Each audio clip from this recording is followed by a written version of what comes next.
Selamat datang di praktek lapangan Institut Pertanian Stiper tahun 2025. Semua berawal dari perencanaan anggaran.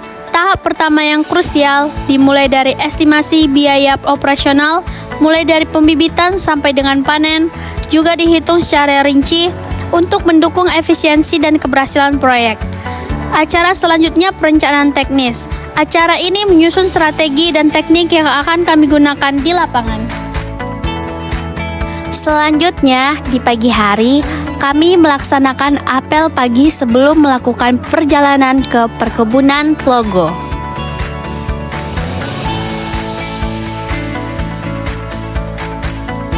Setelah menempuh 2 jam perjalanan, kami melakukan kunjungan manajemen logistik ke perkebunan Tlogo. Perkebunan Tlogo menjadi tempat yang sempurna untuk mempelajari proses logistik dalam dunia perkebunan.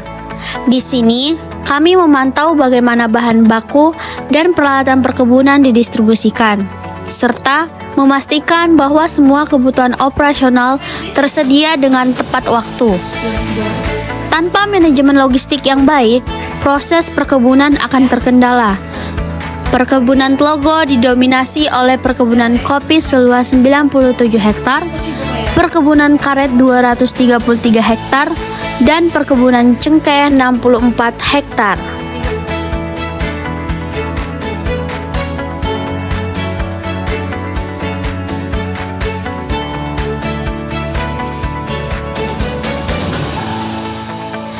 Setelah melakukan kegiatan di perkebunan Tlogo, kami melanjutkan perjalanan menuju Seat dan di pagi hari, kami langsung melakukan apel pagi.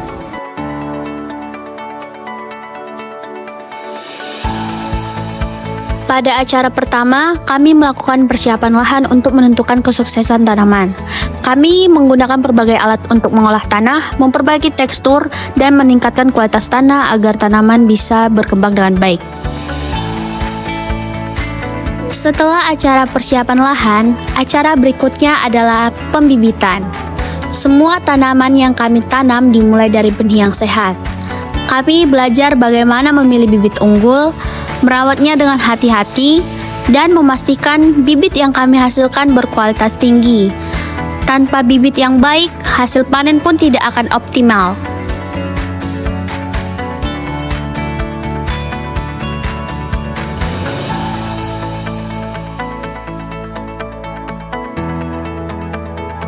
Acara pemupukan adalah bagian penting untuk meningkatkan kesuburan tanah. Dengan pemupukan yang tepat, baik secara kimiawi maupun organik, dapat menghasilkan hasil yang maksimal. Setiap tanaman memiliki kebutuhan yang berbeda, sehingga kami harus bijak dalam memilih jenis dan dosis pupuk. Pengelolaan gulma adalah tantangan tersendiri. Gulma yang tumbuh di lahan bisa mengurangi hasil pertanian secara signifikan. Di tahap ini, kami mempelajari berbagai teknik pengendalian gulma, mulai dari mekanis, kimiawi, hingga cara-cara organik yang lebih ramah lingkungan. Tanaman yang sehat adalah kunci keberhasilan panen, dan untuk itu, kami harus belajar OPT. Dengan berbagai teknik pengendalian yang ramah lingkungan, kami mengidentifikasi tanda-tanda serangan hama dan penyakit sejak dini. Saatnya untuk melakukan taksasi panen, proses untuk menilai hasil pertanian yang kami capai. Di sini, kami menghitung jumlah dan kualitas hasil panen yang telah dihasilkan. Taksasi ini bukan hanya soal angka, tetapi juga cara kami mengevaluasi apakah semua perencanaan dan usaha yang kami lakukan selama ini dapat menghasilkan hasil yang sesuai harapan.